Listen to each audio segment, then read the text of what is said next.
right, what's going on, folks? Welcome back to the War Room podcast. All right, we appreciate you guys spending your Friday with us. We have a couple of guests for you guys today. Myself, of course, I've been out the game for the last 2 weeks, man, trying to get my real estate stuff squared away and just spending time with the family. Then we have Bobby. You'll get a chance to introduce yourself here pretty soon, and then Chuck, and then Nate is on his way. Right. So we'll start with you, Chuck. If you don't mind, please let the folks know who you are. I know who you are because I had a chance to serve with you. My last deployment, you were out of ATG, and my team was attached to you in Jordan. So I had a couple of chance to run into you down there. But yeah, if you don't mind, please let the folks know who you are, what you got going on, where they can follow you before we kick this thing off.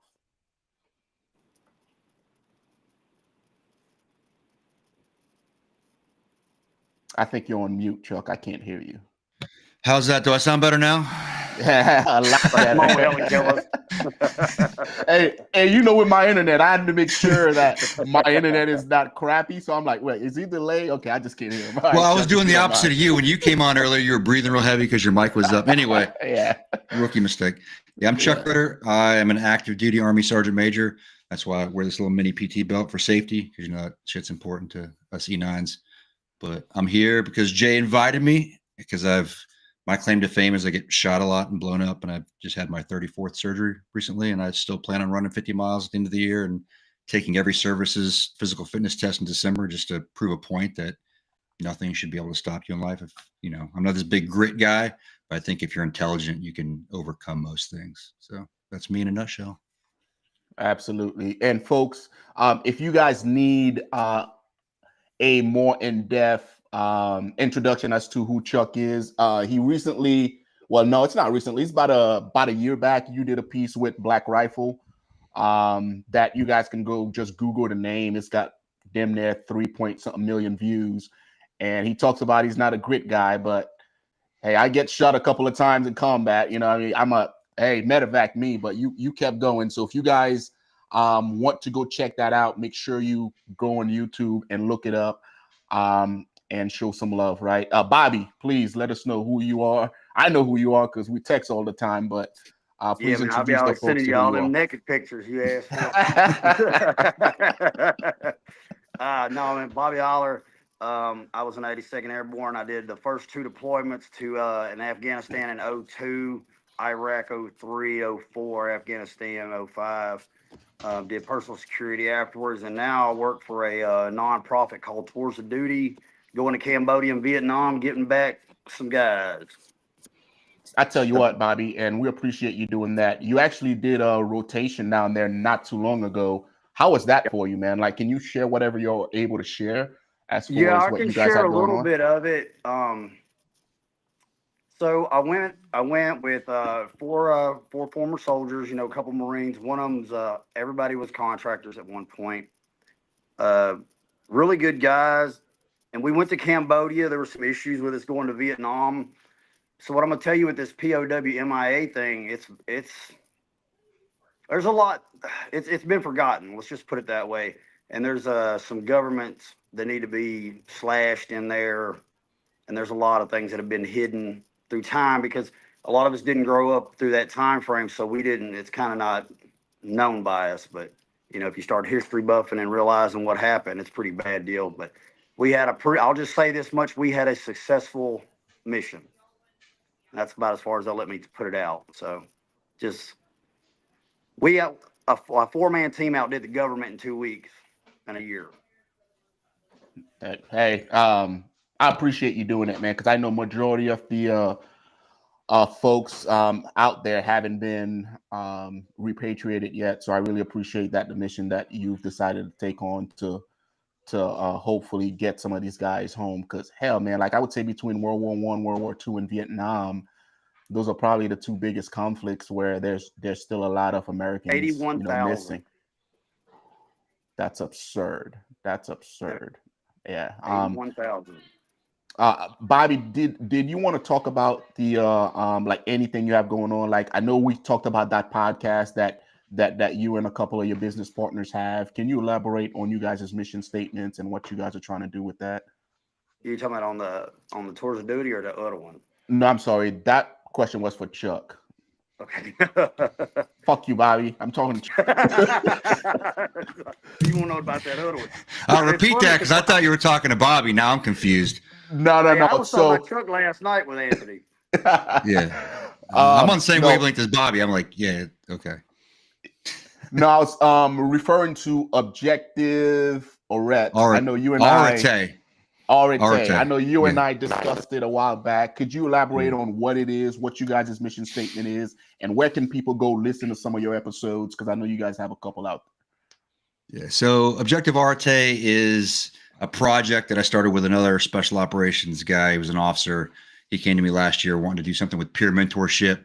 And, I've got a couple other businesses getting out of the military. I was like, okay, we can do this, but it can't be along the lines of any kind of grift bullshit or, hey, just because I've been on 12 combat deployments doesn't mean I know anything about anything. Like, I didn't learn every leadership lesson there was in life off some combat missions. I don't claim to be the best leader, know everything. But what I have is an amazing network of really smart people that I like to learn from. So I said, hey, why don't we just build something that doesn't cost a ton of money for people? It doesn't need to make a ton of money. As long as it helps people. If I sink like $15,000 into this thing and helps 300 people and it's gone in 5 years, cool. Or in 5 years, it's sustaining itself and it's making me 20 grand a year. Also, that's success. But if you look at our site, what we're doing right now is we got a podcast and it's all geared towards like learning out loud. It's looking at how do you become a better communicator? How can you do things in your life to help you mentally and physically to overcome impossible things? Or how do you, still be a nerd? Like if you look at the bookshelf behind me, there's like Aristotle and all kinds of crazy books and whatnot, but I'm still a meteor. I'm still going to get the heavy bag. I'm still going to go run and go shoot and stuff. How do you kind of combine those things to where you're always on this constant journey of learning to where you don't just get out of the military or get to a point where like, man, I'm such a badass that I'm not curious anymore. Well, that's what we're trying to Objective Arete is create a community of people that gives you a place to go to that you can, continue to educate yourself and you can be part of a community. We haven't released the community app yet, but we got a podcast about to release a 6th episode on Tuesday. We got an online journal, which if you go in there, all the content is by some pretty badass authors like Tim Jensen from Grunt Style's on our board of directors. I know people laugh about that. I used to make fun of Grunt Style until I went and hung out with them and saw how much they do for veterans. And that was pretty enlightening, to be honest with you. And now I don't make fun of Grunt Style anymore, but who's going to say something? Yeah, they're doing that like Mammoth Sniper Challenge this last year, aren't they? I don't know. They do stuff like that. That's cool. Pretty badass. Like you got to do a hardcore hump and shoot. Like, and they break it up within so many days. I know, like 40 guys didn't finish it. Yeah, that's pretty cool. And they got like a whole site out there with like a tank you can drive around and stuff. I'm like, man, you guys are actually way cooler than I thought you were going to be. So anyway, a bunch of great articles like mental health, mental performance, physical performance. They're on there. That's what we publish. So check us out. We're at www.objectivearete.com. We don't even make any money right now, and that's fine. I don't care about making money with it. It's just got to make a difference. So that's my pitch. And that's what it's about. Because I know Aaron has the same sentiment. Myself, Nate, and Bobby. I don't know what you're out to do, but Jake and Ben, like we're all on the same wavelength of, helping the next generation, man. Because we always preach that. Like everybody sees everybody sees all the sexy shit, like they all see the end product, but they have no idea what takes place in between the PTSD. I'm entering a soldier right now at Fort Bragg, by the way. There you go, Bobby. You also doing your part. Hey, he's a mechanic, but we want Student of the Month board this month. So whatever. Hey, small step. Nate, how you doing, brother? What you got going on? I'm just trying to time manage, not very well. And as soon as I try to get in here, of course, the Riverside software is all jank, but same old content. Got in-person firearms courses kicking back up here in the next month or two. So we're we stopped for winter because nobody wants to train in Oregon in the 33-degree rain, as you guys know.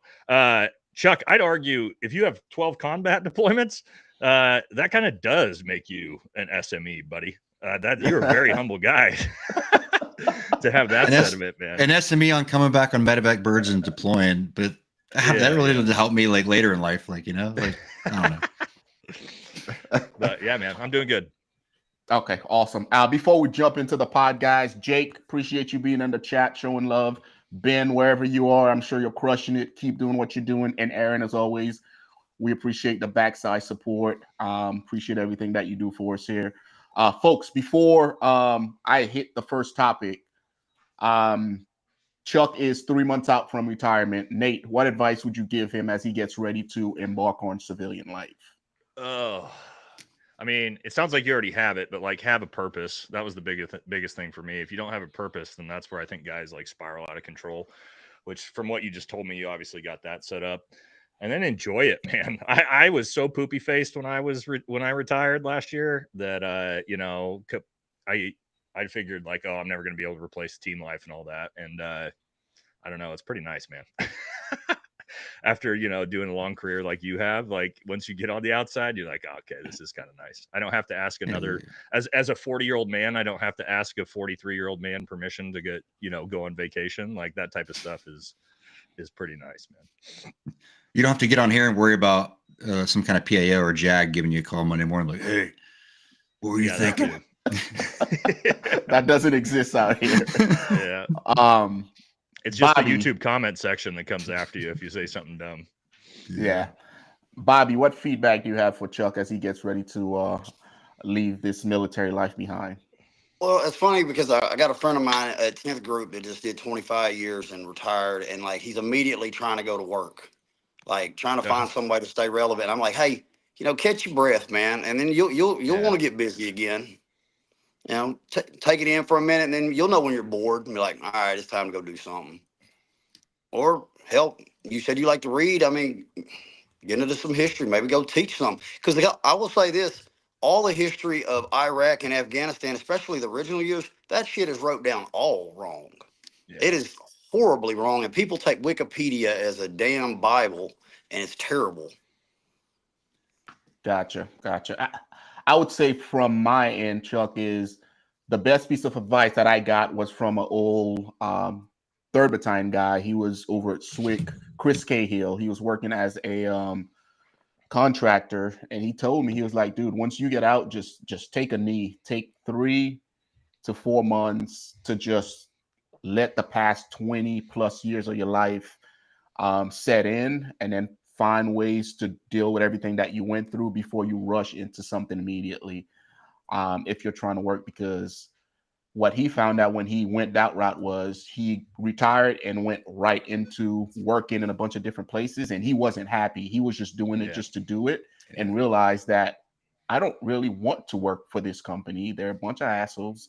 I don't want to work here. I don't want to work here. But he kept jumping from job to job trying to find the right fit, as opposed to if he had since he had the financial stability, he could have just sat back and just relax and take his time and then find the right fit for him. So that's all I would say on that front, Chuck. Sweet. I know Chris worked pretty well. He's a machine. He's also got 2 fake hips. Yeah, there you go. It costs, man. Like the cost of doing this job is up there, but I'm sure none of us would trade it in for anything else. You know what I mean? And also, folks in the chat, if you have any questions for us, let us know. Aaron, if you don't mind, let us know if any super chats come in, and then we'll go from there. Right. So on the topic of military and the amount of time we've spent in, we'll hit this first topic. All right. So the Department of Defense has allocated $9.8 million to study the effects of MDMA assisting therapy for active duty service member with mild to moderate post-traumatic stress disorder. This funding is divided into 2 grants, one for 1.9, one of Walter Reed National Medical Center, and the other to collaborate between Emory and Strong Star. All right. Now I know a couple of guys that'll out and have sworn by this. What are you guys' thoughts as far as allowing soldiers to essentially go in MDMA to help out with their PTSD to ensure that they perform better and not end up harming themselves? Nate, we'll start with you because you look like somebody that would do that type of shit. Well, you know, everybody that's seen the Anti-Hero podcast knows the job I did before I joined the military, which is a nightclub DJ. So do I know a lot about MDMA? Yes. And for me, what I would say is the problem I think with MDMA as a PTSD treatment is the way it works is it's going to jack your serotonin through the roof, which is going to make everybody feel fucking awesome. So you got PTSD and you're going to feel great while you do it. And then your body's going to dump all that serotonin and you're not going to have any more the next morning when you wake up, and then you're going to be super depressed. So I'm a little concerned with MDA as a treatment for a PTSD style depression, because I don't know, maybe if it's done like in a medical treatment facility type of thing. I know this is kind of a big push, psychedelics, MDMA, weed, all these different things help veterans in different ways. Whatever works for you. What I'll say for me is somebody who's done, no, I've never actually done MDMA. Let me take that back, as I don't want the VA coming after me. But from guys, from people I've heard, right, is it's one of those things. It's like I think it's a short-term solution, right? If I don't think it's anything with medication, whether it be MDMA, pharmaceuticals, anything. If you're not kind of treating the underlying issues, I think you're just treating symptoms. And I think if I did behavioral health. I did a shit ton of therapy. People say that's dumb, but it worked for me, right? So, and I didn't ever take anything pill wise. And, I had pretty bad PTSD for a while. Like, I'm sure we all have it in different, in different ways on the spectrum, but we all have it. So I'm a little hesitant, but again, whatever works, man, that's my thing. Like, I don't want us to like X off veterans from trying to access things that may help them, right? Maybe psychedelics is great for you. Maybe going on an ayahuasca treat is great for this guy. Maybe it wouldn't do anything for me, but that's kind of where I am. Like, I wouldn't do it myself, but I don't really have any problem against it. Gotcha. Now, Chuck, I know you're probably going through that process now as you're getting ready to get out here pretty soon. Have you heard of anything that's in the works to help out with the PTSD issue? And because hell, man, I want to say it's back in September, November. You're probably still very active in third group whenever that first son went out there to the drop zone and took his own life, right? So this is still an issue within our ranks. So have you heard of anything differently that's currently being done to help out with that situation? And then where do you stand on the psychedelics and MDMA possibly being a possibility to treat those type of treatments? Well, I'll hit this in reverse order. So I'm along the lines of what Nate said. Like, you gotta treat whatever's causing the issues, right? I think a lot of people like to make their trauma their personality, and they hold on to, like, not that we don't go through trauma, right? But like for me, like, I did a bunch of stellate ganglion blocks last year, did 40 sessions of hyperbaric oxygen therapy, and started doing some other things. Like, all right, well, I got to own my own stuff. Like, I got to figure out like what's causing some of these issues for my heart rate variability to be so off and me to feel X, Y, and Z, not sleep. Got a sleep study. They're like, no, you don't have sleep apnea. You just sleep like an asshole. So it's like, okay, well, let me figure out what the problem is, and getting those helps, right? It's like a temporary fix, but then you gotta make some lifestyle changes, obviously I just got 2 brand new hips, and I just had a surgery 3 weeks ago, my last one, hopefully, for bilateral. It's like, so pain was an issue, right? And get my back fused and stuff, but there was a mental component to that too. So I do think whatever it is, it's an MDMA, SGB, whatever Band-Aids we have to use for things, like, you have to also, tackle like your own shit and figure that out and fix it, not just live in like, oh, I'm a perpetual victim of this thing. Like, no, you still have agency, right? You still got to take charge and take the wheel.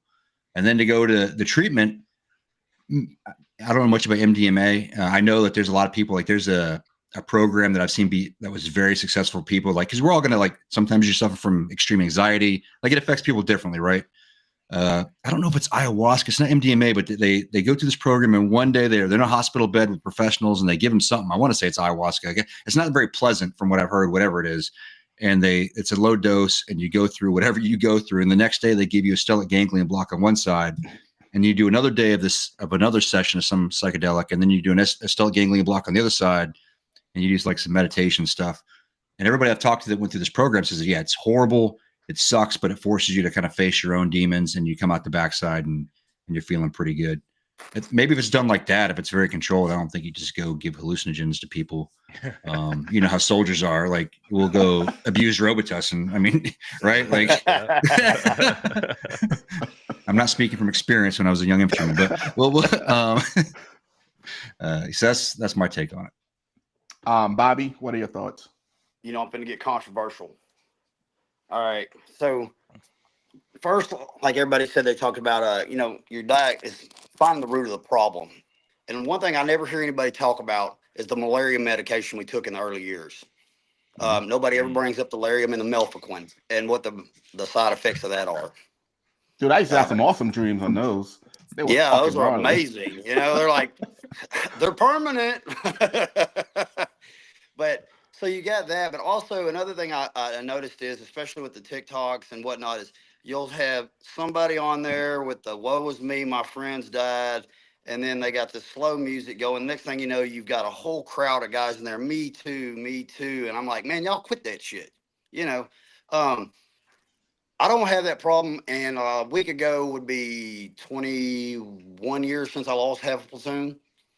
And we just cheers the guys and go on because I mean they died doing what they thought was the best thing in the world and defending the country and their freedoms or whatnot. So hell, we should all be so blessed to have gotten to. Is all I can say. But as far as all of it goes, I think you stay active, you stay busy. Everything's not going to work for everybody. Maybe find religion, read a book, but yeah, I don't believe in the drugs. I think the drugs is the wrong way to go.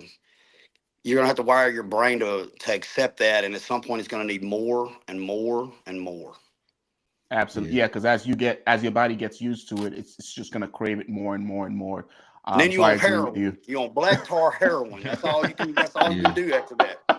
And let's be real. Like we've all seen the people and our buddies that use like, oh man, I did this because of PTSD. Like maybe, but your dumbass still made a stupid choice, and you got to own that, right? Like, like no, but it was PTSD. Like, okay, I'm sure there's a lot of contributing factors, but you still own your own decisions. And when you decide to do this stupid thing, like, beat this person up and put him in the hospital and break a bunch of like hard liquor bottles in your neighbor's driveway, like that's still your stupid decision. Like, I think there has to be more ownership too. Like we're humans, we're gonna do dumb stuff. 100%. Absolutely. Now, do you guys think awareness should play a big part? Like, would awareness on the front end take care of this PTSD issue? Right? Because I was going to admit that. Well, no. Like I was going to make a video on my YouTube channel and then I changed my mind. But I feel like if on the front end, we let some of these soldiers know that PTSD might be a byproduct of what you're trying to fucking do, maybe when they have it and they get to that end state, they'll be like, well, I got exactly what the fuck I was signing up for. Right? Like maybe that's a thing. Maybe I don't believe that we should make them believe that is a that everybody has gotten it into this, like you said, this mental health ordeal. I've never understood the whole flex of it, but maybe the soldiers ought to understand that you don't have symptoms. Don't convince them that there is something wrong with them. Yeah. Just because you heard a loud noise does not put you on the same par as some people. Yeah. Well, that's a great viewpoint right there, right? Because you know what? It's normal to be depressed. You're human. You're going to go through phases of life of being depressed. You're going to go through phases of being anxious. Like, it's just fucking normal. Quit making it out to be like I'm this broken, right? Yeah, it's just life. I agree 100%. Maybe we start victimizing them, and then maybe they'll stop victimizing themselves once they hear the fact that, hey man, like, yep, the world is not out to get you. Right? This is just normal shit. Like, grab your bootstraps. It's normal to have anxiety. Yeah. Everybody wants to mask everything and feel nothing, and then when they have to, it just overwhelms them. Right? Yeah. But the world is out to get you, but that's fine. Embrace that shit. The world is out to get you, man. That's okay. Like, every day the world is going to try to kick you in the balls. That's okay, man. Be like, hey, man, come on. I'm going to turn this into a win. What you got? Let's bring it. Yeah, you're right. You got two. Like, I got one for each day, so you can cycle them out.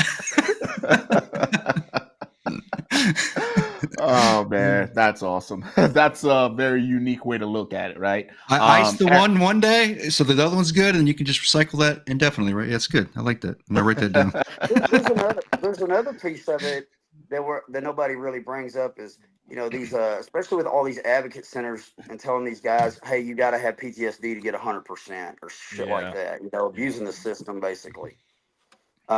And I'm like, I don't feel like any of us are entitled to shit. I wouldn't even go down there for years because I was like, man, let somebody else have that. but it's become a stigma that's just like all veterans PTSD. Like, no, hell no. Now, by all means, go get your 100%. No, Yeah, I'm yeah. with you too. I'm just saying, like they've made everybody. I've just seen so many guys that have. I'm like, well, what did you do? What gave you this this traumatic injury? You know, you should have something behind it, and there's nothing. They're just like, well, we did this or we didn't. No, you didn't. Like, own that shit, man. It's fine. Like, everybody doesn't have to be Audie Murphy. Like 99% of us weren't. Absolutely. Yeah. I got you. Anything else on this topic before we transition, guys? Because again, like, I understand what we're saying here, but at the end of the day, a shit ton of people still take their lives and do all this crazy stuff because of PTSD. Me personally, once you're out, like, I don't mind using whatever treatment is available to try to get those guys to a point where, like, they are doing what they think is right. They start feeling a certain way to become a functioning member of society. I'm not a big fan of doing any type of drugs while guys are in uniform. Like, I don't want to.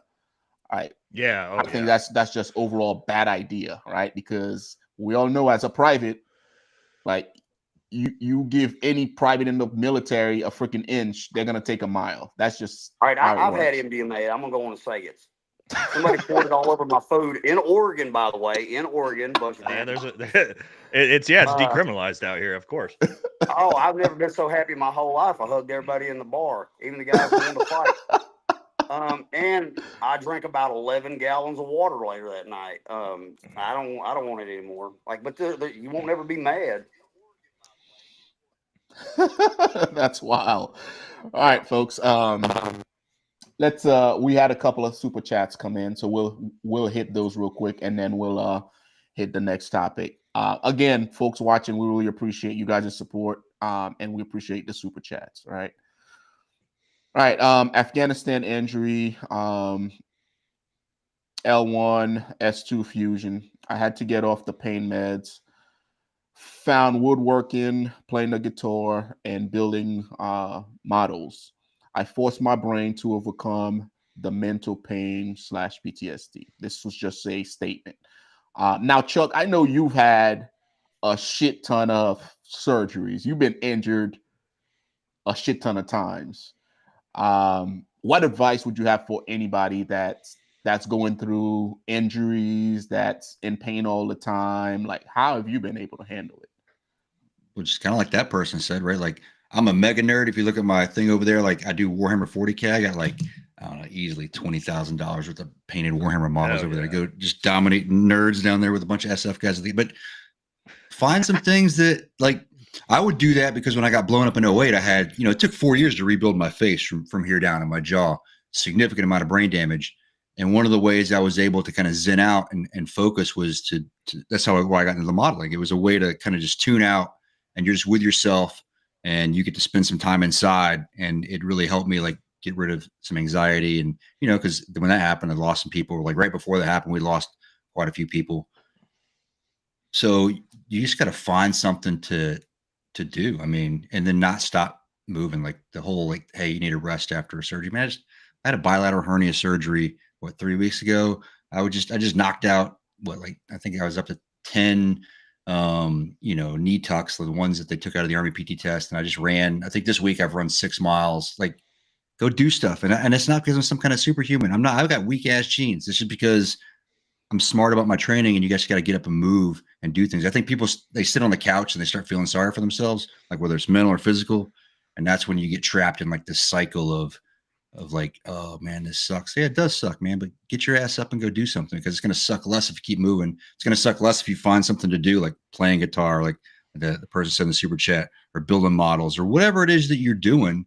Like, find a purpose, kind of like, like Nate said earlier, find a damn purpose, because even if you don't have mental problems or physical problems, if you don't have a purpose, you're going to be sucking, man. Like, I think that's where most people get into problems. And then they confuse success with fulfillment, right? You can have a rich person that hates life, and you can have a poor person that's really happy in life, right? Don't confuse success and fulfillment. Like, find a purpose. I think that's pretty much key. And That's my long diatribe for your short question. Love it. Nate, now I know you've also been injured, Halo jump. How did you overcome that that fucking accident and get back to where you are now? Yeah, I mean that's like one of my 10 major surgeries, right? Like everybody else in the channel. I had my whole body rebuilt. But like Chuck said, staying active is huge. I mean, and also, I mean, I'll be upfront, like BPC 157 HGH, like it'll rebuild your fucking body. Damn right it will. It is what it is. That's what I've been doing it for a year and a half, and I left the service. Wait, what'd you say real quick? BPC 157. Yeah, that's the okay, I'm writing that down. The peptides. Yeah, Hey, BPC HGH, 157 will literally just regrow your tendons and ligaments. So HGH. So yeah, a year and a half ago I retired. I medically retired. And yeah, I couldn't run at all. I couldn't squat more than 135 pounds even once. And for those of you guys, the new guys, I'm a big motherfucker. So me not being able to squat 135 pounds is pretty weak. 2 completely reconstructed shoulders, couldn't bench more than 100 pounds when I retired. And yeah, a year and a half, stayed active. Like Chuck said, I just kept doing what I could do. Go to the gym every day, right? With my rehab and different things. And then like take the right type of stuff. Diet's good. And I mean, it's not completely rebuilt. I've got pain everywhere, but yeah, I just stay active and I'm in better shape than, 90% of the people that are active right now, because I've just refused to just, again, be a victim, like you guys have said, and just sit on the couch. My knees hurt, my back hurts. I've had 2 back surgeries, 5 knee surgeries, 2 reconstructive shoulders, whatever. What I said, I had a PT that used to say all the time, Thor PT, that used to say all the time, the motion is the lotion. And I can tell you guys that is the fucking truth. When I stop moving, everything gets 10 times worse. So as long as I just keep active, yeah, I think, and again, like purpose, we've said it multiple times. For me, I've said it 100 times on the show. You guys already know it. For me, if I don't have a purpose and if I don't have something to occupy my hands and do, I will circle the drain. I will take that time with substance abuse, alcohol abuse, and all of the things that we always do when you want to talk about PTSD. But if I'm active, I'm doing things, I'm working on things, I'm building things, I really don't have that many of the problems that, I will if I were to just kind of, be a victim, like Chuck said. And that's when I spiral the drain for sure. Bobby, aside from AGH, how do you get rid of all the injuries you've got? Well, so I just thought it was funny talking about the HGH because a friend of mine talked me into it about a year or so ago, and the mental clarity and how good my joints and everything felt, other than having to sleep all the damn time. It was awesome. Getting past the sleep and the tingle hands. But I'm not telling everybody. That is a thing when you start. This is not health advice. It's so legal now. I actually you can get it through the company that I'm sponsored with. Like it's legal. So yeah, just don't abuse it. Don't grow your jaw. Don't liver king it. Yeah, that guy. So they was talking about the pain medication and stuff. So I had gotten where I was always prescribed it and I never would abuse it or whatnot. I never felt like I needed it. But then it was like, okay, it started making me more sociable. Now people are like, man, you're actually all right to be around now. You're not such a fucking asshole. So I kind of used it for that way for a while. Well, then it got to where I hurt all the damn time. So I would take, 2 a.m. before I opened my eyes, go back to sleep. And that's how I started my day every day. And then it just kept escalating. Well, this last year I said, man, enough. Tossed everything. And I just went through the hell because I wanted to feel it. And when I did, it was bad. I hurt, but I knew there would be an end. And I don't hurt near as bad as I did taking the medication. And I started filling my time with reading, looking into Vietnam. I've done a lot of help with a lot of people from Vietnam, finding loved ones. Just something that I thought was very interesting. And then, of course, I met you guys. Met Jay, I helped Brent and them out with some stuff. I helped Matt Kubler out quite a bit, and some other people. And I actually enjoy it. It keeps me occupied. I have things to do every day, learn new shit every day. So I would say stay busy. And if you can't do that, man, get you a dog. I think the dog is the best medication you can possibly have. Oh, yeah. A dog will give you a purpose to get up every single day to take care of that dog, to get your ass up out of bed. And that dog will be with you at all times. You always need you. Gotcha. Well, I appreciate the feedback, fellas. I've been somewhat lucky. I haven't had a lot of physical injuries doing combat. I just had Genetics. surgeries because I wish it was genetics. All my injuries came from doing dumb shit in the gym and fucking trying to look like a monster, right? But Yeah. I tell you one thing, like I hate hospitals. That's just me. Like I can't, like I've been out for about a year and a half now, and I've yet to go, see my primary care provider and do all the shit that I'm supposed to be doing, right? I'm 40 and I still haven't gotten the fucking peaches statement or treatment, right? I still haven't gotten my hernia and all that bullshit. What about that? What about that colonoscopy? No, I know. that- I'm a year away from it. Like, oh, shit. I refuse to do that, right? I'm just gonna take whatever God gives me. But to you guys' point on the panel, like I just stay active, right? Like I stay in the gym, like I'm running every fucking weekend. I have little kids, so I'm active with them, and because the minute I do stop, everything just hurts, right? Like it's like a robot, everything starts squeaking. That's why you gotta So get I a would. recliner. So I agree with everybody, guys. Just find a hobby, get the moving, and then you'll be just fine. All right. Another super chat, Mason Young. What are your thoughts on the new F-47? Right. So if you guys want tracking, President Donald Trump shared today that they are coming out with a new jet, the F-47, to honor him as the 47th president. And here are a few things about this new machine, right? So allegedly, this thing can smoke a F-22, right? And a 2.1 ratio, meaning it beats two of them at once. It's fully anonymous, AI integrated. Wait, so it doesn't have a pilot? So it does have a pilot, right? Oh. No. Yep, it doesn't have a pilot. It's fully anonymous. Oh shit. Yeah, AI That's, integrated, targeting, flight, weapon employment, like everything. All right, completely invincible. All right, replaces the F-22, and the payload is ridiculous. And it is set to be operational before the end of Trump's term. Now, Bobby, I know you're a internet guru. You scrub everything, and you give me feedback a lot of times. Have you heard about this? Yeah, I know some about it. So I'm wondering if this is the same one that the Navy's been working on for quite a while. And it's basically just a UCAV.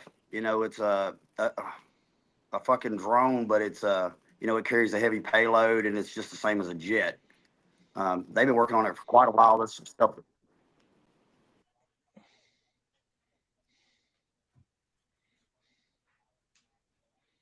Okay.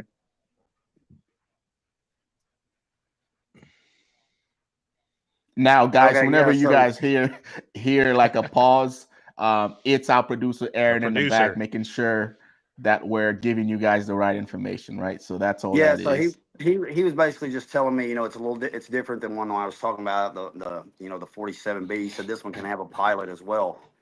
My only problem with all that stuff is, hell, I remember when they lost that F-35 and they put up flyers around. If you've seen this plane, what the hell are they ever going to do with that thing? Is it good Oh, yeah. now, or they're wanting to move on? And I'm like, I remember when that AI kicked that pilot out of the plane. I heard the 911 call when he landed in the guy's backyard, and he's like, "Can somebody call the base? Like, have you seen the plane?" And the government put out a bunch of posters because they said it was too stealth, and they were like, "If you've seen this plane, please contact the military." That shit really happened. I mean, Nate, so what I are don't your know. thoughts about this? I mean, I think it's the natural progression of technology and warfare, right? Like we've all seen Terminator. I mean, you think about the jets and the drones.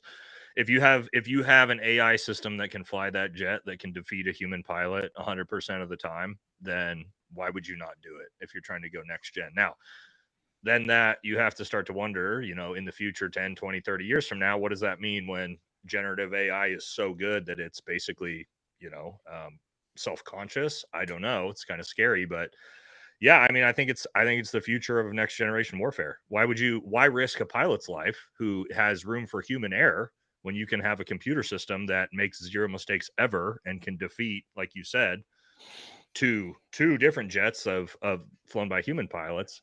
I mean, I'm not a huge fan of, like, you hear about robots and like taking them, like robot soldiers in the future of war, but like I think in the aircraft, that's the first place we're going to see it, because it's What really just happens like, when we take the consequence out of war?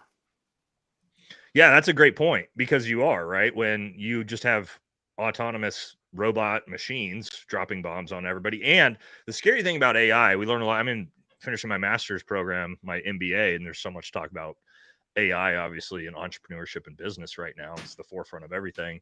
And there's a lot of sketchy stuff about really high level AI. There's been AI systems that they try to turn it off, and it will start like actually back storaging itself and actually like fighting against being removed and turned off, because it's almost like it's not conscious, but it's getting questionably close. And I think Bob, you got a great point. What happens, like, you've completely disconnected the human element from it. Like, there's the human element of taking human life, and now you just have autonomous robots and drones that are out invading countries and destroying everything. Ugh. I don't know. Not great, in my opinion. But again, like, if we don't do it, who does? China, Russia. So I don't know. It's kind of slippery slope. I'm not a big fan of generative AI in general. I think I think Sam Bankman-Fried came out and had a quote recently. Guy who developed OpenAI, that said that OpenAI, there's 100% chance that AI will destroy humans eventually, but up until it does, we'll have a great society. That was kind of the quote. So, yeah. Chuck, what are your thoughts? I mean, it is a natural progression, but I'm also one of those guys that's always thinking about, okay, if we have a huge war, like, I think that a lot of times in the military, we're trying to go to tech.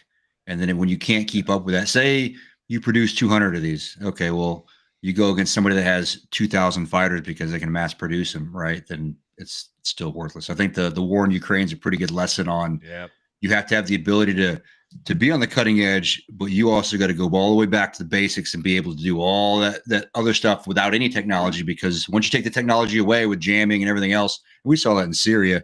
You know, I mean, your team was up in Lebanon, but the Russians did a pretty good job of jamming the crap out of us. And, you know, you had to rely on all your archaic devices too. So I think it's cool, right? I think it is the next thing, but I think that we should never get into the mindset that warfare is just going to be completely without humans. Like, if you look at Ukraine, this is about as technologically advanced as you can get.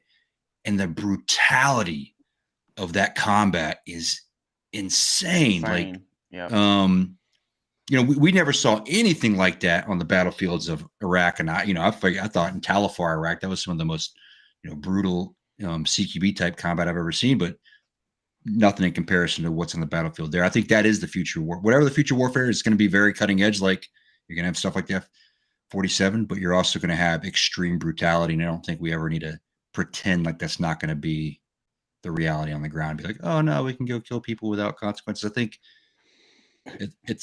war is always going to be real, right? To whoever's fighting it on the front line. Maybe not to the people back home, but that's my 2 cents. Yeah, I recently saw a clip by Elon Musk, right? Because he's an interesting dude to watch as this AI conversation is being had. And he said within 10 years, we're going to have robots walking the streets. We're going to have robots driving vehicles. And knowing us, all the copper out of it. Yeah. Knowing us, we're probably going to have robots fighting on the front lines. Because again, why not? Like, I remember as a 21 Bravo combat engineer doing route clearance, we did everything that we could to make sure we, as a human being, didn't go up to that IED and actually fuck with it. So we had all the different robots, we had all the different vehicles with the arms. Like, we use robotics, everything, to make sure that we were safe. Now, to you guys' point, do we want to take the human aspect out of it? No, but I seriously see this happening, and I think this is where it's going, right? You'll probably have, robots freaking doing sports, robots driving fucking race cars, like robot everything, right? And it's just going to be a shit show.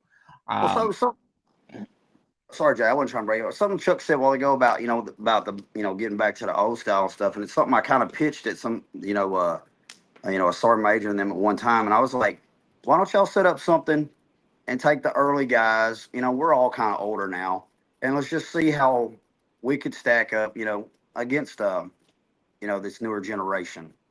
They got their tech versus experience. Yeah. Take out the air element of it, and I would just like to see how they would handle the things that we learned through IEDs, EFPs, and all these different things. You talking about like an airsoft type tournament where we go Anyway they want against to do it. I mean, we go to Bragg, we get on Mount City. I mean, we can get down. I mean, I'm going to go hide in the sewer. They used to rent us those vans and stuff. I'm gonna come flying out the woods on you. Yeah. But I just wanted to see, because a lot of them have gotten so far away from the technology, like just even map reading and compass and everything else. They rely so much on GPS and whatnot. And we learned the hard way, a lot of us did, with the mountains and the valleys. It's like, oh shit, they don't work here. Yeah. Yep. And that's one thing that I like about our military is we've always stuck to the basics, especially within SF.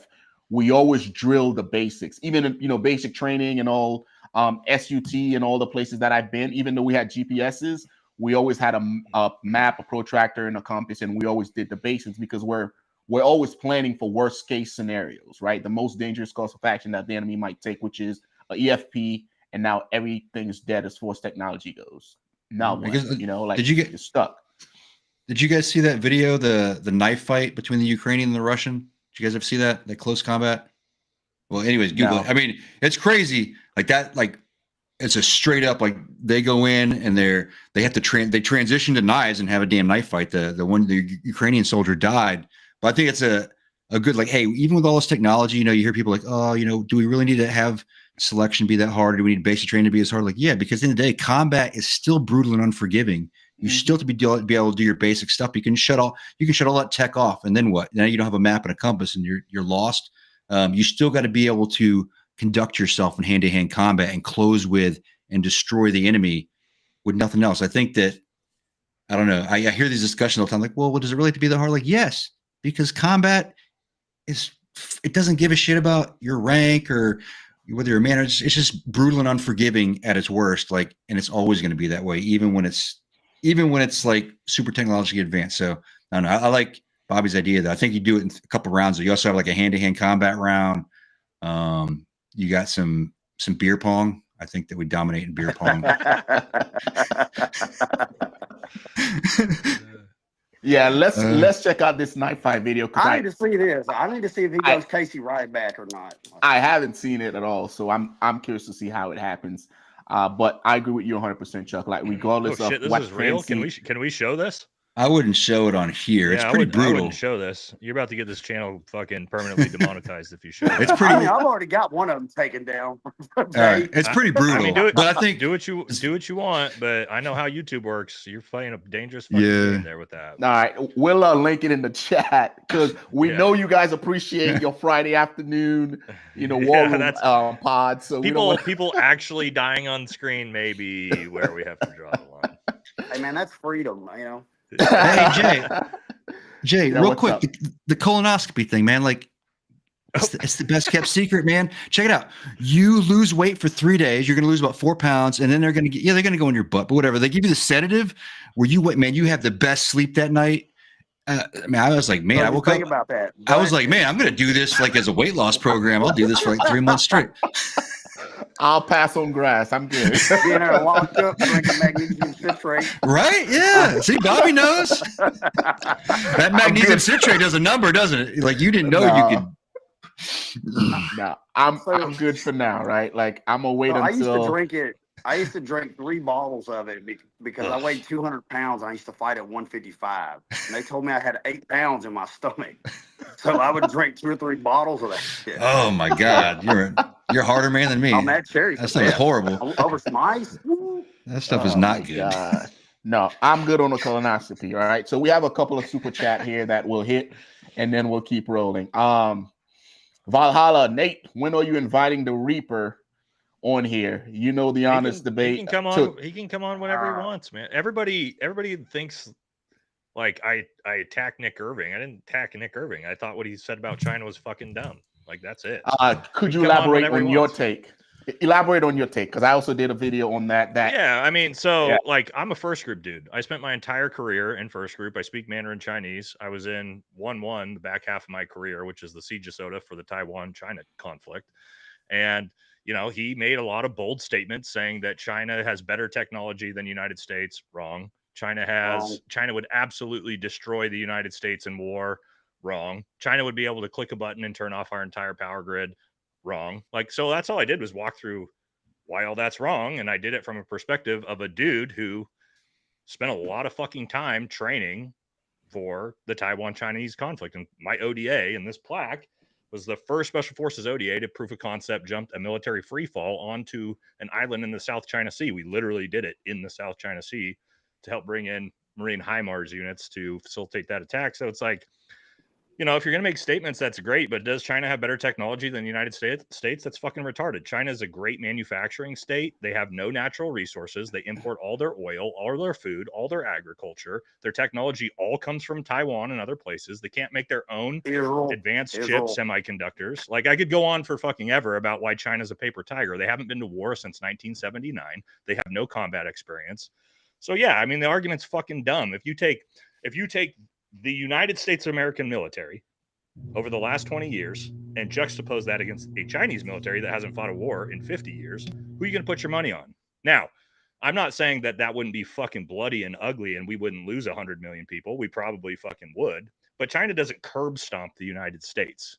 That was my argument. If you think that, I think I don't want to be rude, but I think you're fucking dumb. I think it's kind of a mutually assured destruction potentially, right? Depending on how high things go with fucking nukes and power grids getting turned off. But like China steamrolls the United States, nah, dog, not happening. But he can come on whenever he wants. If an E4 from Ranger Battalion 15 years ago wants to debate a senior NCO from the siege of Soda of the Chinese-Taiwan conflict, absolutely, brother, anytime you want. I want to bring up. So I did a take on this. Hold on, Bobby. Yeah. So I saw your same video and I saw what Nick said, and I did a video on this, and I'm looking at it from a couple of different lenses, right? One, they got a fucking shit ton of people to just throw at you. That's one thing China has that we don't have is people. They will how do they get here? They will throw bodies at you. Well, they're already here. How do they get here? Ocean, Pacific right? Ocean. Yeah, their oil gets cut off. 80+% of their oil comes through the Malacca Strait into the South China Sea through the Strait of Taiwan, where all of our fucking allies are. Their oil gets shut off immediately. They're immediately gutted in the first 24 hours of that conflict.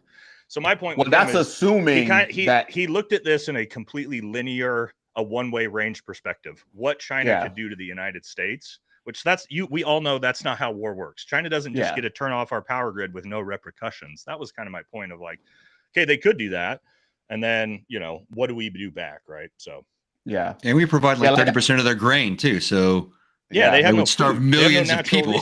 Exactly. And then you get into, as soon as their people start starving, if you understand Chinese culture, which he doesn't, and most people do, right? You have what's called the mandate of heaven. It goes back 5,000 years. So you have the current Communist Party in charge. Everybody thinks nobody would uprise that. That's not true. China loves to overthrow their leaders if the mandate of heaven, which means basically the leadership, the emperor, whoever's in charge is mandated by the gods, but he still has to rule justly and successfully. And when millions of people start starving to death, then the Chinese people say, no, this shit ain't happening. And they will sort of rise up, right? So, and are Americans more likely to, rise up and overthrow their government in a time of war? Nah, we're pretty patriotic, man. You try to invade our country, you try to attack us, Americans don't fold, which the Chinese people are not a warrior class. Let's go back to every war China's been in. They get curb stomped by everybody. They got curb stomped by Vietnam. They got curb stomped by Japan. They got curb stomped by Korea, right? So no, I don't believe that a military that hasn't been able to defeat anyone but their own government, right? The Chinese party defeating the traditional party. That's the only war they've won in 100 years. So why, like when we really start to break it down, what are we really talking about here? Since when did China become some military god? I'll explain a little bit of it if Jay will let me. Yeah, by all means, Bobby. Well, everybody's all hyped up because you got so much propaganda being spilled. But the only way China ever beats anybody basically is with the long game and ideology, which they're trying to do here in the country as they're doing now. You know, they bring in people, they eventually get them elected to office, and that's how they, you know, they'll beat you through time. But as far as technology goes, you know, we've always had problems with Israel in the past because the number one buyer of our weaponry is Israel. Number one buyer of Israeli weapons is China. They always want to fucking take our shit and see if they can figure it out. Well, it's kind of like they showed this plane the other day, and I'm like, that piece of shit probably doesn't even crank up. You know, it's all propaganda. It's paper tiger, man. I tell you what, so they ran a couple of scenarios. I think it was the War College and all these fucking generals. They ran a couple of scenarios. That's who I trust with success. Yeah, right that's there. exactly on what a war with China would look like, and it was fucking bloody. I don't think it's that bloody, either way, because they can't afford to have that war. They can't even afford that shit. Either way, I'm not trying to find out. And here's the thing. Yeah, go ahead, Bobby. But I think Bobby's got a great point. They can't afford to have it. Talk about the Chinese people and the American people. Also, get outside the military. There's a famous saying that the Japanese used to say. Everybody know what it is? Behind every blade of grass, right? There's a reason why you can't fucking invade America. Is because you got 100 plus million armed Americans ready to defend this country. China doesn't at all. You're not allowed to have a weapon in China. The worst thing you can do is attack American homeland, like, because you will see a united group of people like I saw after 9/11. There you with go. A group with guys backed up for months trying to get into 30th AG. You know, I mean, that's you're fucking, you know, you're poking the bear. Also, I mean, China's economy is very close to collapse at any moment, right? Nobody wants to believe that. Yeah, China's, again, everybody who thinks China's about to like curb stomp, there's a reason why China is not getting involved in the Ukraine war and all this other than selling shit. Like, it's there again. And what do I know, right? I was just privy to information about China for fucking a decade. But yeah, I agree with Bobby. Like, it's a shit ton of propaganda that makes people think that China is this big bad that they're just fucking not legitimately. Well, but again, yes, I think Jay, I would agree. If we went to real full scale war with China, 100 plus million people die probably. It would be fucking bloody, and Nick Irvin would be there with his sniper rifle, 50 cal rounds, ripping body parts as they fly by you. From 12 inches away, right? All right, let's knock out the rest of these super chats. They just keep coming, right? All right, so another super chat. Nate, besides staying active, what else would help after 20 plus years post injury? Right. So aside staying active, what else will help after 20 plus years post injury? That one's for you, Nate. And I bet everybody could probably dogpile on this one. For me, man, I was young, I was athletic, and I did not take care of myself in the early days at all the way I should have. Stretching, yoga, all these different things that I do now that I wish I would have done in my 20s, because in your 20s, you're not really feeling it. You feel great. You get done with a 12-mile ruck, you jump in your car, you go home, you don't give a shit, you don't stretch, you move on. And that stuff, the wear and tear of that starts to, I think, really take hold. So if you're young, get ahead of it and start actually take care of your body, your diet, your nutrition, your stretching, all these different things that we don't do in our 20s that we wish we would have in our 40s. So that would be my suggestion. Gotcha. And the only thing I'll add to that before we hit the rest of these super chats is, once I got out, I really took my mental health and my mental growth seriously, right? Because leading up to that point, it was all, like military tactics books and just working out. But once I got out, man, like I really started focusing on my mindset. So I really started reading like a lot of personal growth type books, right? As cliche as that may sound, you can get your body in the best shape in the world, but if your mind is shit, you ain't going nowhere. Anybody else have anything else to add to that before I read this next super chat? I will. I'll just add what Jay just said is working on your mind and, getting rid of some of your anger. I use mine to fuel me. That was what was always my motivator. And thinking I had to prove something and not being able to be patient and saying I was sorry or any of those things. Though, when you learn to be a lot calmer in life and letting things go, if a guy bumps into you, hey man, I'm sorry. Like, let it go. It doesn't mean anything. If you can do that at a younger age, you'll have a lot more opportunity in life, because people don't want to be around that guy that's always scaring them. So, I and agree. you will get that, you know, when you That's a got good the one. look and the background or whatnot, people are intimidated of you. And a lot of them Yep. aren't your friend. They're just scared of you. Yeah. That's And a great tip right there. Mhm. yeah, and I tell you one thing I started doing, and it's very hard to do, and I still find myself reverting back to it.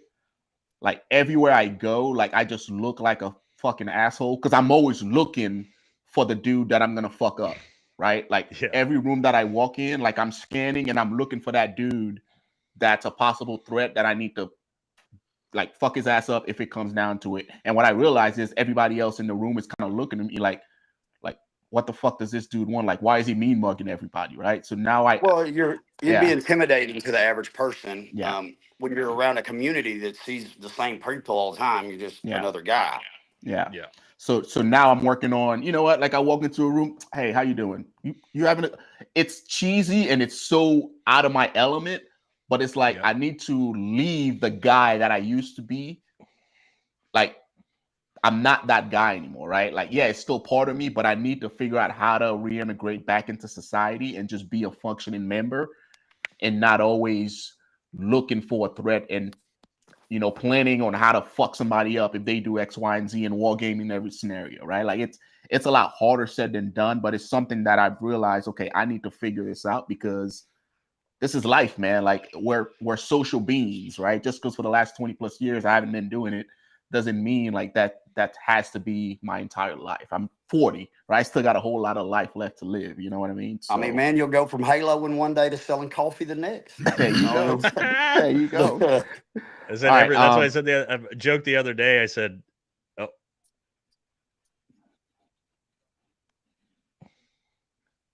All right, fuck them. What do I have to do to do landscape? turn it Turn it sideways." sideways. Turn it sideways. Like that? Yeah. Now, Man, I now just he got just this sideways. goddamn phone. Look, hey y'all. That's look, way I just got better. this phone. I had an iPhone That's much 5. better. This is a Turn it the 16, other man. way, I just got Bobby. it like 2 weeks ago. Turn it the You other have- way. And Hey, see, that's what they what wanted. you Give it to them. No, it's stuck right there. That's what everybody wanted. Hey, man, fuck y'all. do. That's not gonna Hey, work, that's- Bobby. Just go What do back y'all to want? What do y'all want yeah. to do? That's No, I say, Bobby, that's what they wanted, Bobby. Give it to them. They want a all right. sideways. Fucking take it. Take it, y'all. No, God. typically when you Motherfuckers. Typically great when- job, Aaron. Great production work, Aaron. Now he left. Now y'all ran him off. Yeah, Oh, no, great hang production on. work I didn't by our have time to producer. prep for all this shit like all y'all did. I'm gonna put some pictures up too. now typically All right, we're unhinged at this point. This is classic war room right here. Shit's falling off the rails. You want that one? yeah, Y'all keep talking. yeah, that one's good, Bobby. All right, Uh-oh, so did we lose last him? no, he's there. Uh-oh. Oh yeah, he's frozen a little bit. He'll come back. Damn it. All All right. Last super chat, guys. This one is just a statement. Hey, Bobby's a character, man. Like I talk to him like once a week, and the amount of shit that he scrubs the internet for and shares with me is fucking outrageous. All right. So Palantir just had their conventional correction. Palantir just had their convention.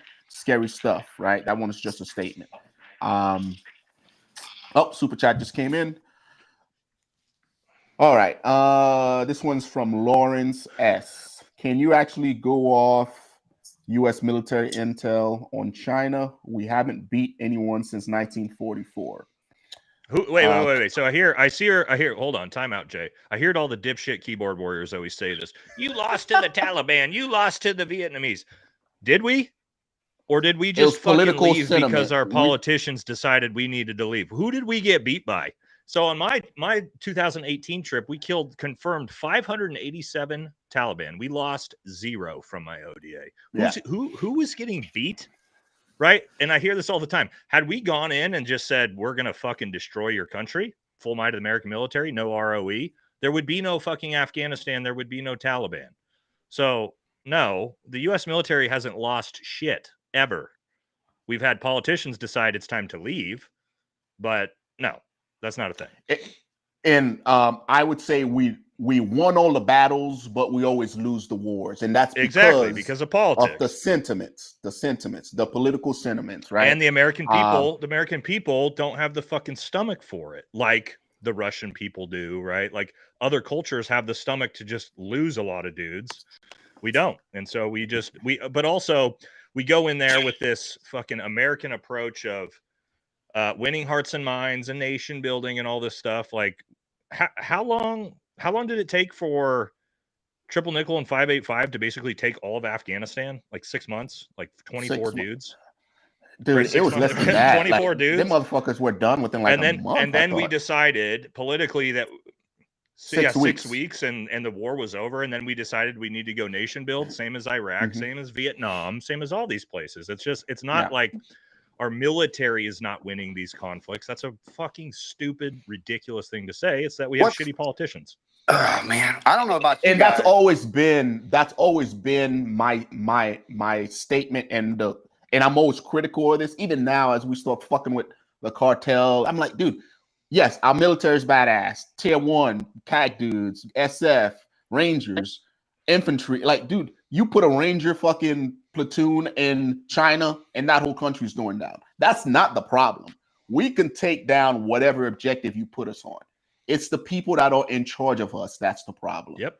The fact that the politicians control the military and they've never served in the military and never been to war, that's always been the problem. This isn't like World War I, World War II, where the country was behind us. Politicians, their fucking kids were involved with the draft and they were all in. This is more so like, yep, we're going to let you guys go to Iraq and Afghanistan. That's a good point, man. And as soon as shit gets hard and our fucking seat is on the line, we're going to bitch out and we're going to pull you guys in. And 20 years later, you have nothing to show for it, right? Like, yeah, we can take anybody else.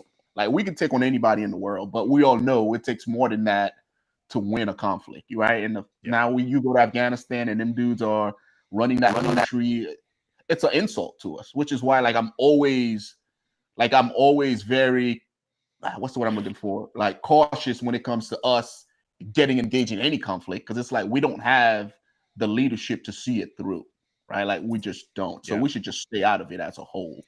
Yeah, but why do we always breeze over, like, both times we invaded Iraq? Like, you know, the convention said that was like air-land battle, and the original, like, that was brilliance in showing our full scope of combined arms. Like, that's a perfect, and that's old. You know, now we've got, you know, doctrine that's a little different, but it's the same thing. It's combining everything that you have available to maximize effects on the battlefield. Like, we can do that. We did it twice in Iraq, where we just steamrolled in a conventional manner like that. That's your large scale combat operations type stuff. But we can do that. We just haven't. But that doesn't mean we can't. Also, Chuck, real quick, people say, "Oh, you're fighting dudes in sandals." We forget. Do you know Iraq? Do you know how big we do? You know how big fucking Iraq's military and air force were? They were like the 6th biggest military in the fucking world when we invaded them. They weren't. Yeah, 5th biggest. They weren't some shit. They weren't some shithead. You know, like man jams and sandals. That was the 5th biggest fucking military and the strongest military in the world that we curb stomped in a month. So yeah. Well, I don't think people get the grasp of it because it's not shown. There's a documentary. It's called Only the Dead, made by a guy from Australia that shows quite a bit of it from Ramadi. Things like that. He was embedded when Bellavia won his, he was with him when he won the Medal of Honor and things like that. But I hear the same thing all the time. There's no point arguing with them. You know, y'all got beat by a bunch of guys in sandals. And I don't know if they're just trying to gaslight me, but I was like, I don't really remember a lot of Afghanis, you know, the guys that I got into it with, because they were all Chechens and fucking foreign fighters and stuff up in Kunar. You know, I tell you what, man. Please finish, Bobby. Sorry to cut you off. It pisses me off because I'm like, what is your optic of winning? Like, do you want to do body count? What do you want to do? Because I said we could run over the whole goddamn Middle East if we get rid of this Geneva Convention in about a month and a half, if you really want us to. I mean, just how bad do you want it? Also, Bobby, tell you what, when we talk about winning, real quick, Jay, we eliminated Al Qaeda for the most part. We eliminated ISIS. That's what we went there to do. The Taliban, right? The whole point there was to remove Al Qaeda. The Taliban weren't going anywhere. It is what it is, right? They just go in the caves. They've been doing it for 100 years, not fucking 2,000 years. But we eliminated fucking Al Qaeda.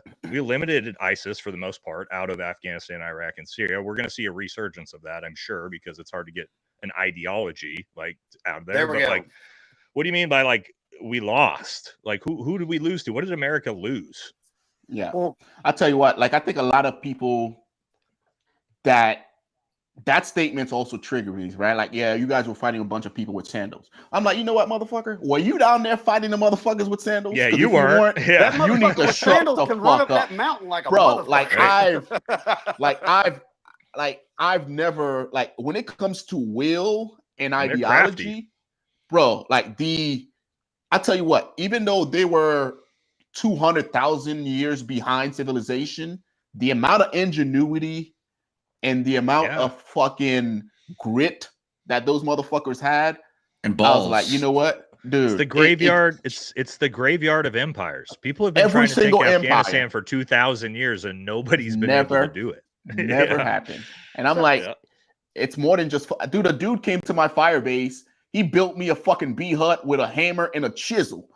Yeah. That's all he had. I'm like, God damn, how'd you do that? Yeah. So if you're out there and you think that's all we were fighting was dudes with fucking sandals and man jams, then you clearly weren't involved in that conflict. I've got to 'Cause tell it y'all was- what yeah. my very first spot was in Afghanistan. It had no idea, 19-year-old kid. Eventually, they made it FOB Asadabad, but when I was there, it was called Puchagar. And it's in the pitch down in the very bottom of two mountains on Pakistan. And like it was shit every night. Like if you couldn't smoke, you could go outside and smoke a cigarette. Anyway, they were inside a little Russian compound down there. They called it Top Chi. I think the Russians have a memorial to it. And I was like, well, what the hell happened to them? And they're like, oh, they got overran. You know, I'm like, here they got overran. They're like, yeah. Well, that was the first time that I ever heard call for prayer waking up in the darkness. And I thought we would have been overran. Yeah. So, All right. Let's hit this super chat real quick, guys, and we'll roll right into the next story because this kind of leads into it, right? This one is from DJ Sneed. It's a comment. They need old school British style colonialism warfare in extremists to beat the cartel.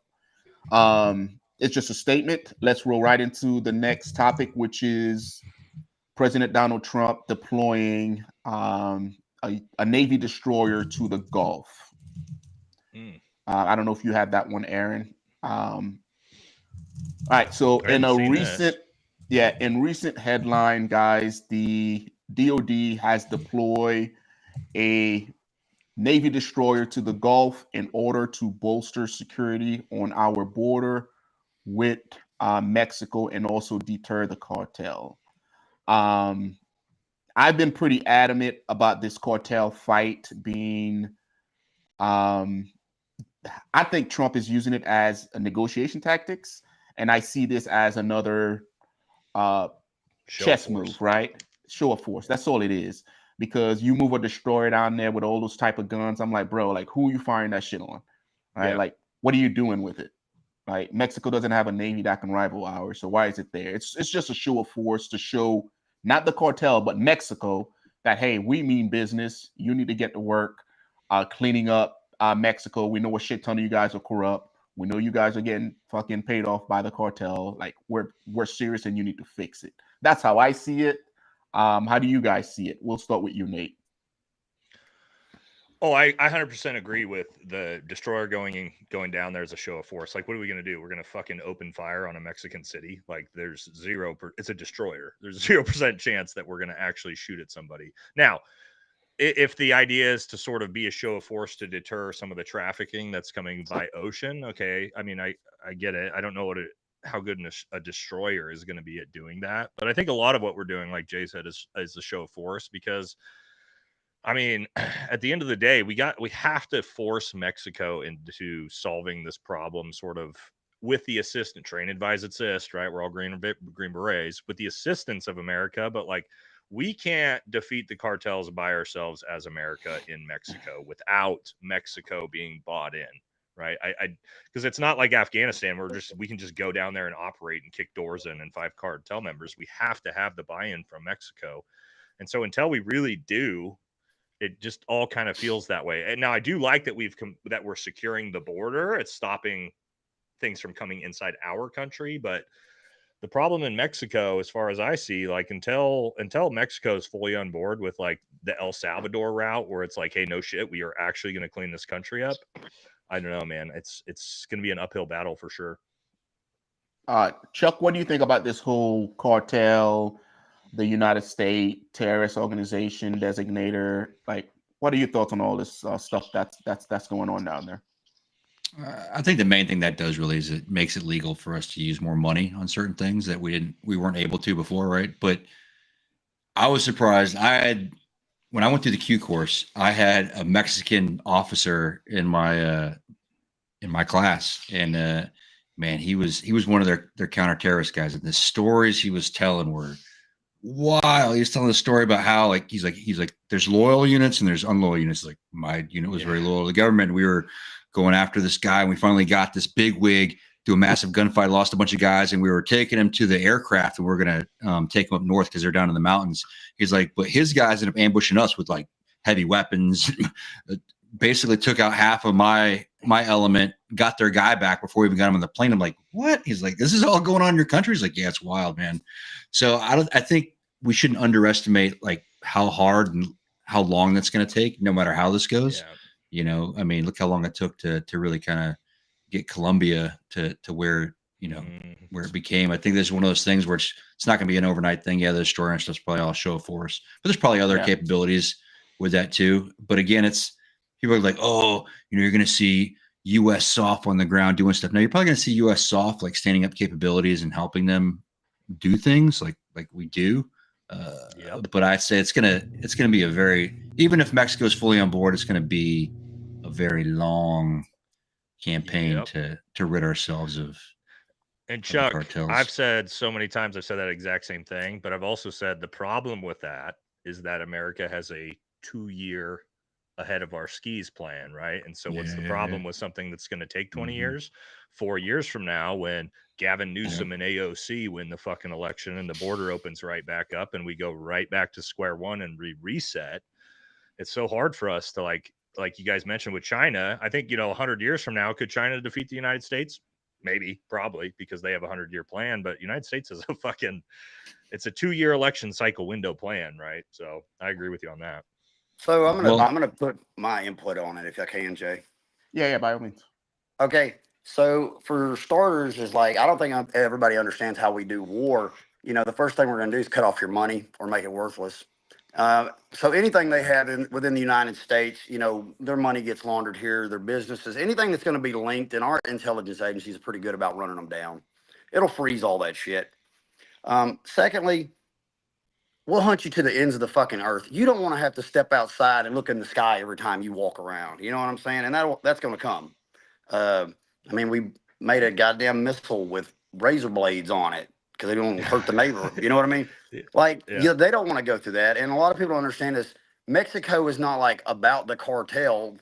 They don't like them just as much as the rest of the people don't. They're a hinder on the society. They abuse them. There's mass graves all the time.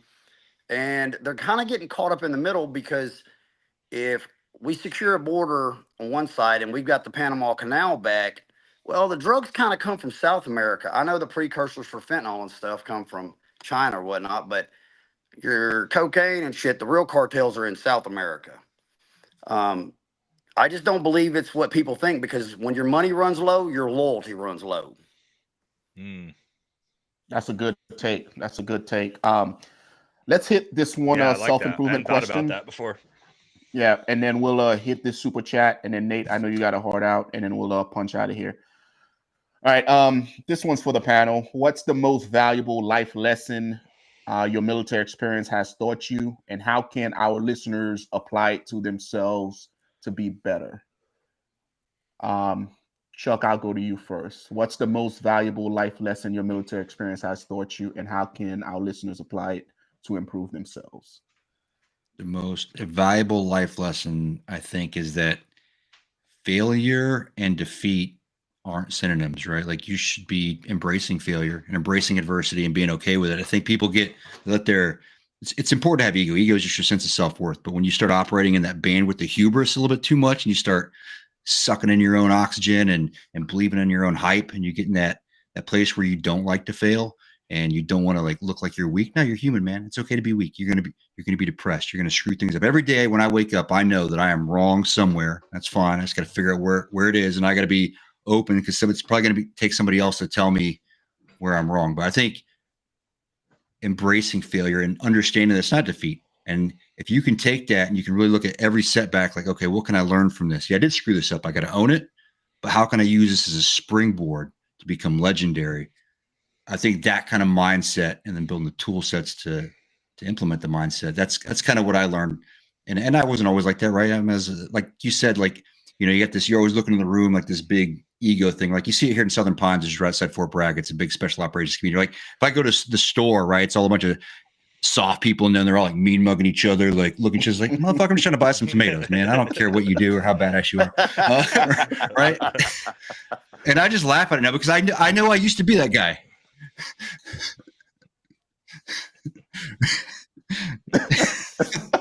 Oh yeah, dude. Right? Like everybody, like, and I was that guy. Like, I think you should embrace being a hypocrite too, man. If you're not being a hypocrite in life, you're not learning, right? You should be like, yeah, hey, what I'm telling you guys is all the stuff I was doing as this young guy, but hey, let me, you know, when I'm talking to younger people, and that's okay, man. I'm human. I once you learn to embrace the fact that as humans, we are very fragile. We're, you know, often wrong, and we're gonna fail a lot, and that's okay, man. Just don't give up. Just pick yourself back up, wipe the spit off your face, as to quote hate breed, and persevere, man. Like that's the secret to life. It doesn't matter. Life is, again, life. If you're a Christian person, just look at the New Testament, like all those people except for like John the Apostle died a horrible death. Like you're like, well, why would I want to like follow this? Like, well, because the lesson there is life is about suffering for what you believe in, right? So have a purpose, believe in that, and drive towards that objective. And I think that if you truly believe that you're an unstoppable force of nature in life, then you will be. Yeah, I can't control some shit. I can't control if a plane crashes in my house and kills me right now, and I can't control a lot of what happens. It doesn't kill me, but I can control my reactions. I can control my thoughts, and I can control my reactions to that. And yeah, I'm going to fail a lot. I'm going to look at it. I'm going to learn from it, and I'm going to conquer everything that I set out to do. And every day when I wake up, I'm like, man, there's going to be a lot of adversity today. Bring that shit, because I'm going to use it, and I'm going to fail. I'm going to take that, and I'm going to use that so I can get to that next level and be a legendary motherfucker. And that's absolutely awesome response. Nate, you got to follow that up. Yeah, that was a good one. I'm actually, you know, it's funny because I'm going to caveat on that. You talked a lot about ego and hubris and things like that. For me, it was in the Q course when I learned this, and it changed the entire trajectory of my life. And what I'll say is, you're not the main character of the story. I know this is really hard for a lot of young dudes to learn. You know it once you're on an ODA, right? Like you really, it's not all about you. And it took me a long time as a young fucking early 20-year-old dude going through the Q course, right? Division I athlete, thought I was the shit. Had my wife leave me in SEER school while I was in the POW camps, got home, all my shit was gone. And so I turned into just a fucking cocksucker. Like, and again, a lot of us probably would, you know, 22 going through a shit ton of sort of trauma. And in MOS phase, 18 Echo course, the one phase I recycled because of peers. And thank God my instructor at the time, Sergeant Dalton, y'all might know him from third group. Shout out to him if he ever sees this. He pulled me aside, and they didn't kick me out because I didn't have that many peers. I had like 6 pink slips, right? Not that big, but as an E, I was an E4 because I was a 18 X-ray. And he read my pink slips to me. He had me read them, all of them. It wasn't like I just got them. So I read these 7 like pink slips from my peers, guys I thought that liked me. And it was just like, this guy's a fucking dickhead. He treats everybody like shit. All he cares about is himself. And actually seeing my own peers, my brothers, say that about me was like probably one of the shittiest moments of my entire life, but it was one of the most important parts of my entire life because it transitioned my thinking from that day forward of, again, I'm not the main character of the story. So everything I've done since then is led with respect. And we talk about, I call it like disarming. I'm a fucking giant dude. And so I like to disarm people, a big smile. I lead everything in person with a big smile. I try to make people comfortable around me. I try to be, you know, I can be kind of a fucking unhinged dickhead sometimes, but I try to treat everybody very well. If people treat me like shit, usually I won't even respond, man. I'll just stop talking. I'll just not even respond to it, move on with my life, disengage, things like that. So I would say for you guys, if all you young dudes out there who are arrogant and narcissistic, like we all were when we were 21, 22, like if you can learn that lesson early and you can actually care about the people around you, your brothers, the mission, your team more than yourself, it'll take you a long, long way in life. I swear to God, Nate, if when I meet you, you're like 4'11". That motherfucker better be 300. Bro, there's there's pictures of me all over my Instagram with how big I am, dude.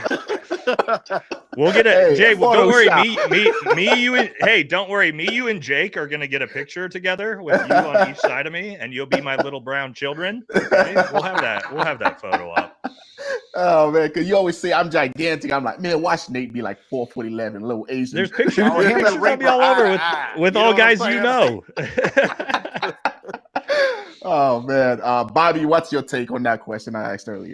Yeah, so mine's just a little bit different from theirs, but mine is one. The first thing I think I got was a sense of accomplishment, which I think is lacking in the youth today. Is nobody wants to finish anything unless it's perfect because there's so many critics, and I'm like, just finish it, even if it's a piece of shit. Just go all the way through.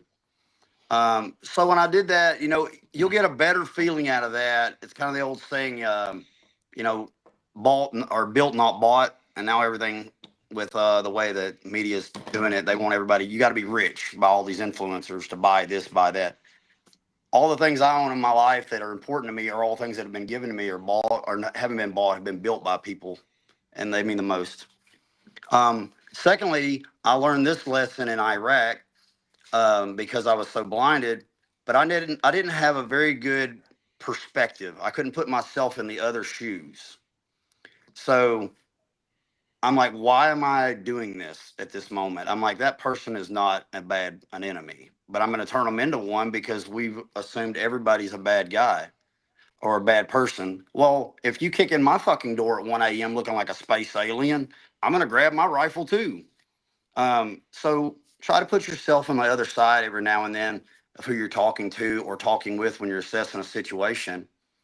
And you'll go a lot further because, you know, you just have to, you're only I guess the last part of it I would say is you're only as smart as where you're standing that day.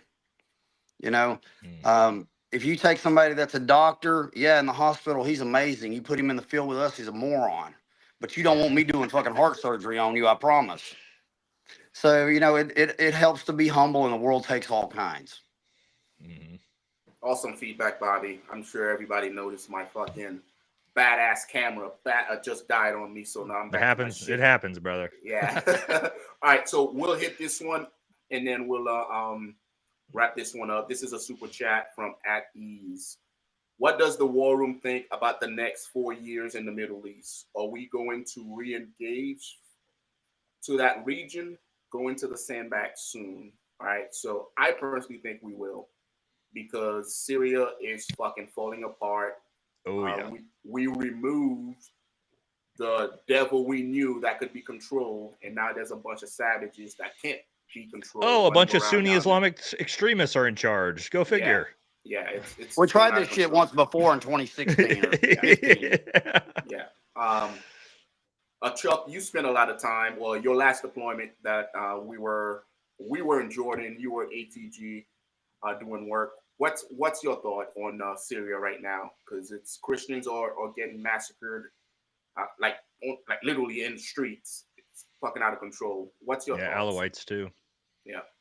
I mean, we're still there, right? Like even our mission in Syria, which was overall was pretty sizable, right? But people really didn't have any idea. They still don't have any idea what we're doing over there, but we're there and we are killing ISIS to this day. And I think that we'll continue to focus on that. I don't know that we'll get involved with the government thing there. Just because we see how that pans out, right? Like we don't have a very good track record. Like we went to Iraq, we're like, all right, I know everybody's a Baathist, but no Baathist in the government, anything, like, so, which left nobody, right? Like I don't know. I could go off on that all day. I'm not going to go off on tangent on all that kind of stuff. I'm going to write a lot of books when I'm out of the army that the government's going to try to stop me from writing. Anyway. Look at Tim Kennedy. You don't even have to ask for permission. You can write whatever the fuck you want. Yeah. I'm not going to, but mine are going to be very like, let's learn some lessons that let's couch the institutional hubris where we, like, can't learn our lessons. Maybe like, all the senior leaders at all different levels of military, like, oh, we got discipline issues and, But like, how about you look at yourself in the mirror there too, bud? Because like, I promise you, you're not just there because God ordained you to be in that position, and you're not causing any of the issues. Like, we got to learn some lessons. Like, hey, like, let's just learn from some shit that we messed up. It's fine. We're human beings. Anyway, go up on tangent. I think that we will stay active over there. Maybe probably about like we're at right now. I think that we have a decent package in those areas. And if we have to surge because people want to get frosty, like we said earlier, we have the capability to do just about to do incredible things that you have no idea what we are capable of doing across the world if we need to. I would never bet against the United States. I would never want to be another country and be like, you know what, I'm going to go to war with America. I would never want to do that. As someone knowing like what our true capabilities are, and I don't even know all our true capabilities, right? Like a lot of that shit's need to know. Like anything that people see, y'all are 20 years behind. You know, that's what I try to explain to people. Anything that y'all think y'all have seen and y'all don't think we have drone capabilities or can stop them, you're fucking dead wrong. Absolutely. And we'll end it with this note. So I know all of you guys have probably heard this speech that Sergeant Major Waldo gave at a not selection, but at a Q course graduation. He pretty much, what's the word I'm looking for? He compared this generation.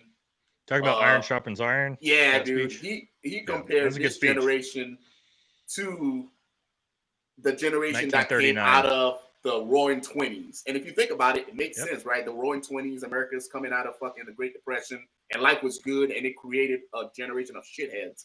But that generation ended up jumping into Normandy and becoming the greatest generation, man. So I say all this to say, yeah, things good right now, right? Things are good, but I still wouldn't bet against the American population. I wouldn't bet against America. Eventually, we're going to learn our lesson. Bobby, please. I just want to bring up something on that Middle East deal because I didn't get my chance, and I know you did that. Yeah, I want my chance too, Jay. My bad, motherfucker. You said like Chuck. I get Chuck has 12 combat deployments to the Middle East, but us fucking parasites over here want a chance to weigh in. You know, we're writing this book right now. But so I want to explain a couple things because people don't see the whole picture. And what I say with, Trump saying, hey, Gaza's ours now. And the whole point of that is in the 60s, they were going to build something was called the Ben Gurion Canal. And it was going to go up through there. And we've had so many problems with the Suez Canal, especially with China being involved with it, whatnot, and China had taken over the Panama Canal. And they'd actually had a deal to cut one across Nicaragua. The trade routes are a massive ordeal. If you trade, that's something that people don't get involved in and they don't understand with the Middle East and everywhere else. The amount of money being taken in there and plus being cut off from that part of the world. So I do bring that point up for everybody. And then also with the technology, we don't flex it, but believe you, we 20 years ahead of everybody else by far. Absolutely. Yep. All right, I'm not going to pretend to be an expert on this subject on this panel fucking at all as a first group dude, right? You all are like, you don't know the fuck you're talking about, which is true. However, I'm going to base my things off of what I've been told by guys like you. So had a buddy or a former teammate, one of my former team leaders, he's over in the unit right now, came back from a year in Iraq in 2023. And I remember talking to him and asked him, how was it over there? What's going on? And he said, we'll be back full scale in the war in the Middle East within 5 years. And I thought, well, that's crazy. And then now all of a sudden, and he mentioned, he was like, oh yeah, Syria's fucked. Like Iraq's going to be fucked. But what I think an important thing to note is when we talk about, will we go back to the Middle East? I don't fucking know. When was the Crusades? 1400 fucking years ago. So this problem has not gone away for fucking 1500 years. It's not about to go away in 2025, as we can see that, right? So I think it's just a matter. I think, like you guys have mentioned, I don't know if you agree, but I think it's a matter of time. I think the appetite for us, what I hope that we do is we keep doing sort of the singular strike type of limited operation where we fight terrorism, but we don't go in and try to nation build, right? Like, oh, I don't know, HTS is in charge of Syria now. Great job, the moderate party that just turned out to be fucking Al Qaeda rebranded. Like maybe we could stop doing that and, you know, just having more of a, you know, surgical strike type of effort than, you know, nation building. But I don't know. You guys are way bigger experts than I am. What's the deal nowadays with wanting to believe, even Americans to believe that we're so weak? I don't understand that. Where did that shit start? It's crazy. Yeah. It's the propaganda. Gen Zers. It's Yeah, the Gen propaganda. Zers. Adversary propaganda. Well, it's also red green alliance, right? That's a big problem right now when you have this I think with the leadership that we have right now, with especially with CENTCOM having, you know, Eric Carrilla up there, and he got gunned down in Mosul. You know, we went in a virtually with you know, a bunch of generals with no fucking combat experience when we started. Yeah. You know, we had a bunch of peacetime guys. Yeah. I think we have more lessons learned now and guys in position to do more damage than ever if we wanted to. Oh yeah. Yeah. Yeah. People forget like Chuck's about to get out. I just retired a year ago. If we really needed to, large scale war, like we have tons of our generation still in command and leadership positions. Yeah, but they don't like you have deal guys with that us, have man. Like we bitch, insane you know. amounts of experience in leadership positions that can train. Yeah, maybe like I remember my first combat deployment. I didn't know what the fuck I was doing, but I had my seniors on my team who had 5 combat deployments, and which didn't take me long to get spun up. So we have that still, and we will have that going forward for quite a while. Now, 15 years from now, if no war, then that's going to be a little scary when you have a bunch of Gen Z officers and NCOs in charge. But also with generational, I think that I've said this for a while, Jay, because I really like that iron sharpens iron speech. I think Gen Z, I don't want to call them a lost cause. All right. I don't think that, but I've said for a long time, I think Gen Alpha has the potential that they might have to actually pick up the pieces to be the next best generation. We'll see. When does Gen Alpha going to be start? 10. Gen Alpha, they're the top end of them are around, I think, like 10, 11, 12 years old right now. So you're talking about 10, 15 years from now, as those guys enter like the war fighting phase, they may actually have to be the next best generation. We'll see. I don't know. Man, I don't want my son going through this shit, but it is what it is. It's a cycle, right? Vicious cycle. They don't stop, man. Also, last one. I'll swear I'll stop. If you think the war is going to stop, then please fucking read any history book on human beings. We are fucking chimpanzees, and we are going to continue killing each other until none of us exist anymore. There's been killing in the name of God since there's been one. Yeah, absolutely. Yeah, absolutely. But anybody else have anything else to add? Chuck, Bobby, Nate? Hell yeah. All y'all that's bitching and crying about us doing this and that to these people, I'd rather them be them than us. Because I'm going to tell you, when Americans get uncomfortable, it's going to get awful. I agree. Oh, yeah. I agree. But, all right. Well, Chuck, I appreciate you coming on. Folks, I appreciate you guys spending your afternoon with us like always. Aaron, thank you for crushing it. Jake, appreciate the comments. Jake is in the comments pissing people off. Appreciate that. Folks. Jake, well, hey, we got 20 minutes from now, big live. I've got Eric Deming coming on my channel. Oh, give him I love Eric, but you got to give him a Xanax, man. Like you got to keep him on board. Like, yeah, you know what I'm saying? Like, no, I mean, I've been very critical of Eric and his take for the last year, and over the last year, almost everything he's said, as I've done more research and more digging, has turned out to be true. So, whoops. Looks like I fucking didn't know what I was talking about, but Jay was way ahead of everybody on that one. Dude, I got so much hate. Like, I renamed my channel with Navy SEAL Chronicles. Like, it was horrible. Well, so did Eric. I mean, I criticized him, right? Yeah. But it turns out, like, hey, man, when you're fucking, the truth comes out eventually, right? And guys like me have to be like, hats off to you, brother. I was fucking wrong. I don't got a problem admitting I was wrong, but should be a good episode. That's what it's all about. Nate, if you got to punch out, feel free to. We had one more super chat. Hey, real quick, Jay, because I got to punch out too. I just want to. Nate was talking about training smarter, right? Mm-hmm. Go buy this book. Oh, that's my favorite fucking book right there. And then I got that in the Q course, right? And then put that stuff in your workouts, man. Like, and your body will thank you later. Yeah. I got that book. I got that book. Supple Leopard. I got that book in the Supple Leopard. I have it right. Yeah, it's right there on my amazing book. The lore of running and amazing book. You got to get that. Training for the New Alpinism. If you're going to own 3 books, I'll put that in the chat. Training for the New Alpinism, the lore of running, and Supple Leopard. Even if you're like a power lifter, those things have gold in them. That means you got to take 3 scoops to no explode. 3. the old stuff too, with The the old ephedra stuff. in it, dude. Yeah, fuck All yeah. right, folks. So we had one last super chat. It's a comment, and I'm only reading it because he gave us $5. I'm not really sure what it means. Make Desert Queen woman again. Not sure what that means, but All folks, right. we appreciate Fuck you yeah, guys brother. tuning in, and enjoy your evening. Appreciate you guys. Tell them Take bye, care. Grandpa. Hey, thanks everybody. Yeah. Later, guys. Hey Jay, you want to get me